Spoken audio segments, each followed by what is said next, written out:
أعوذ بالله من الشيطان الرجيم. بسم الله الرحمن الرحيم. اللهم صل على سيدنا ومولانا محمد صاحب التاج والمعراج والبراق والعلم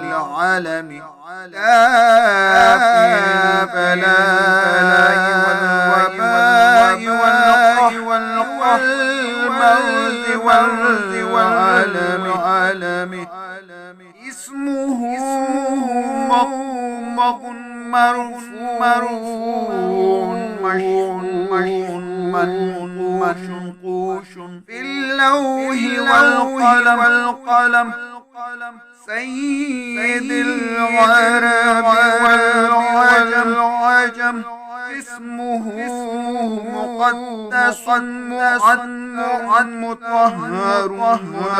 منور البيت في البيت والحرم شمس الشهاب بدر العلا نور الهدى الورى إسلام جميل شفيع الأمم ساهب الجود والكرم والله عاصم وجبريل خاد والبراق مركب والمعراج والسدر منتهى مقام وكاب قوسين مطلوب والمطلوب مقصوده والموت موت سيد المرسلين خاتم النبيين شفيع المذنبين أنيس الغرين رحمة للعالمين رحمة للعالمين راحة العاشقين مراد مشتاقين شوارفين سراج السالكين مصباح مقربين حب الفقراء والغرباء والمساكين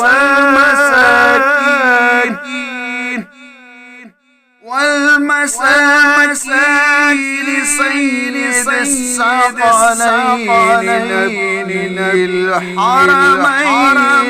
إمام القبلتين وسيلتنا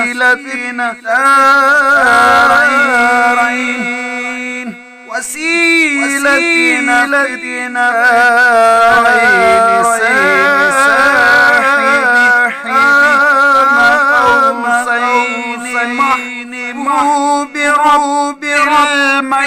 المشرقين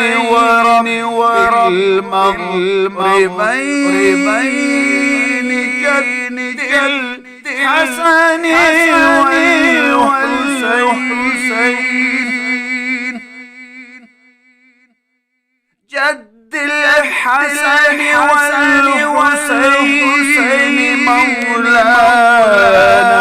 ومولى الثقلين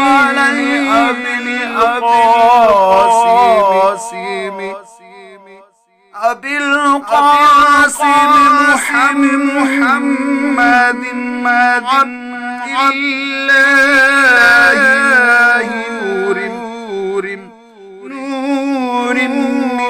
نور الله يا أيها الحلاق نور جمال صلوا عليه وآله وأصحابه وسلموا تسليما صدق الله العظيم.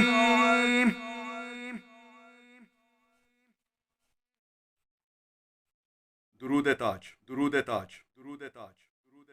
شروع اللہ کے نام سے، جو بڑا مہربان نہایت رحم والا. الہی ہمارے آقا و مولا اللہ علیہ وسلم نازل فرما جو صاحب تاج معراج براق والے اور جھنڈے والے ہیں، جن کے وسیلے سے بلاؤ وباؤ مرض دکھ دور ہوتا ہے. آپ کا نام بلند کیا گیا طول شفاعت لوح و قلم میں ادوا ہوا. آپ عرب کے سردار ہیں. آپ کا جسم نہایت مقدس خوشبودار عقیزہ اور خانہ کعبہ حرم پاک میں منور ہے. چاشتگاہ کے آفتاب اندھیری رات کے مہتاب بلندیوں کے صدر نشین راہ ہدایت کے نور مخلوقات کی جائے پناہ اندھیروں کے چراغ اتوار کے مالک امتوں کے بخشوانے والے. بخشش و کرم سے موصوف اللہ کا نگہبان. جبرائیل آپ کے خدمت گزار سواری معراج سدرۃ المنتہا مقام قرب خداوندی میں حسین کا مرتبہ اور مطلوب ہی